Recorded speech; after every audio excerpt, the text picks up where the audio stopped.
Brought to you by Agilus Diagnostics.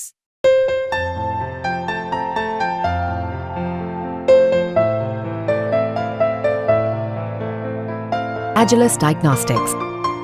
जरा इस तस्वीर को देखिए। इस तस्वीर में दो लोगों पर निगाह डालिए। एक है धनंजय सिंह और दूसरे हैं नीरज सिंह। और ये जो पूरा प्रोग्राम है वो पूर्व प्रधानमंत्री चंद्रशेखर की पुण्यतिथि है। जी हाँ, भारतीय जनता पार्टी के नेता नीरज शेखर जो बलिया से चुनाव लड़े थे, तो चुनाव हार गए वो, और धनंजय सिंह जिनकी गिनती बाहुबलियों में होती है, जौनपुर के नेता हैं, इस बार अपनी पत्नी को चुनाव लड़ाना चाह रहे थे लेकिन लड़ा नहीं पाए। वो एक साथ नजर आ रहे हैं और मौका है चंद्रशेखर जो पूर्व प्रधानमंत्री हैं उनकी पुण्यतिथि। साथ ही इस ट्वीट को देखिए, इस एक्सपोस्ट को देखिए जिसमें रघुराज प्रताप सिंह राजा भैया चंद्रशेखर को याद कर रहे हैं।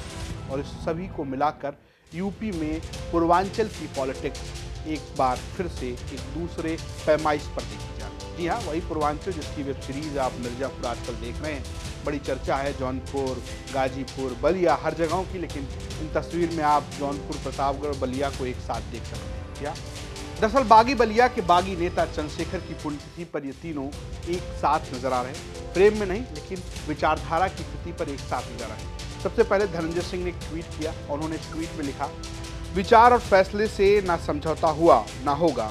स्वर्गीय चंद्रशेखर जी, पूर्व प्रधानमंत्री, भारत सरकार। 17वीं पुण्यतिथि पर सादर स्मरण।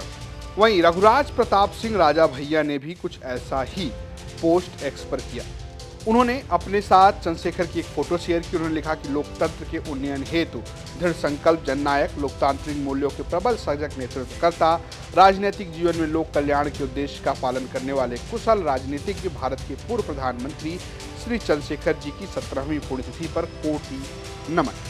ये दोनों तस्वीरों के इर्द गिर्द पूर्वांचल की राजनीति की भी चर्चा हो रही। दरअसल राजा भैया इस लोकसभा चुनाव में बीजेपी के खिलाफ नजर आए, खासकर अपने इलाके में जहां पर समाजवादी पार्टी के दोनों प्रत्याशी, दोनों सीटें जो उनको प्रभावित करते हैं, यानी प्रतापगढ़ और कौशाम्बी, दोनों सीटों पर बीजेपी चुनाव हार गई। वहीं जौनपुर की अगर बात करेंगे तो बहुत ही ड्रामेटिक तौर पर धनंजय सिंह जो बीजेपी के विरोधी हुआ करते थे वो बीजेपी के समर्थक हो गए, जेल गए, जेल से बाहर आए, उनकी पत्नी का पर्चा वापस हुआ या उन्होंने वापस किया, ये आरोप प्रत्यारोप में ही रह गया। पता नहीं चला कि आखिर किसने क्या किया, लेकिन बसपा से टिकट कटा और वो बीजेपी के समर्थन में प्रचार करने के, लेकिन उनकी भी दोनों सीट जो प्रभावित करते हैं, जौनपुर और मछलीशहर, दोनों बीजेपी हार गई। और तीसरी तस्वीर बलिया की। बलिया राजपूत राजनीति के लिए जाना जाता है, लेकिन इस बार वहां से सनातन पांडे समाजवादी पार्टी के चुनाव जीते। लेकिन चंद्रशेखर की पुण्यतिथि पर इन तीनों नेताओं का इर्द गिर्द आना क्या उत्तर प्रदेश में राजपूत राजनीति को एक नई पॉलिटिक्स, एक नई पैमाइश पर खड़ा कर रहा है? क्या ये तीनों एक साथ होंगे? क्या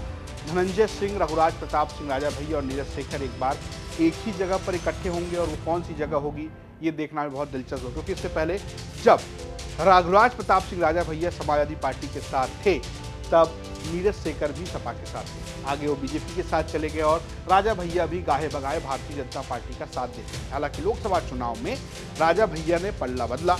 वो अपने इलाके में तो समाजवादी पार्टी के साथ नजर आए बिना कहे, उन्होंने कोई दावा नहीं किया, लेकिन उनके समर्थक खुले तौर पर सपा को वोट दिलाते नजर आए। लेकिन आखिरी चरण तक वो भारतीय जनता पार्टी के पक्ष में बात करते नजर आए। हालांकि उनका विरोध अनुप्रिया पटेल से भी रहा। हमेशा बीजेपी के विरोधी रहे धनंजय सिंह, जो कहा जाता है कि राजा भैया के करीबी हैं, क्योंकि उसमें भी एक राजपूत पॉलिटिक्स को जोड़कर देखा जाता है। वो बीजेपी के विरोध में हमेशा पॉलिटिक्स करते रहे, लेकिन इस बार वो बीजेपी के साथ नजर आए। लेकिन जिस तरीके से अब ये तीनों नेता एक वैचारिक मामले पर एक नजर आ रहे हैं, इसके पीछे भी लोग राजनीति देख रहे हैं। आप इनको कैसे देखते हैं हमें जरूर बताइएगा। देखते रहिए यूपी तक। नमस्कार।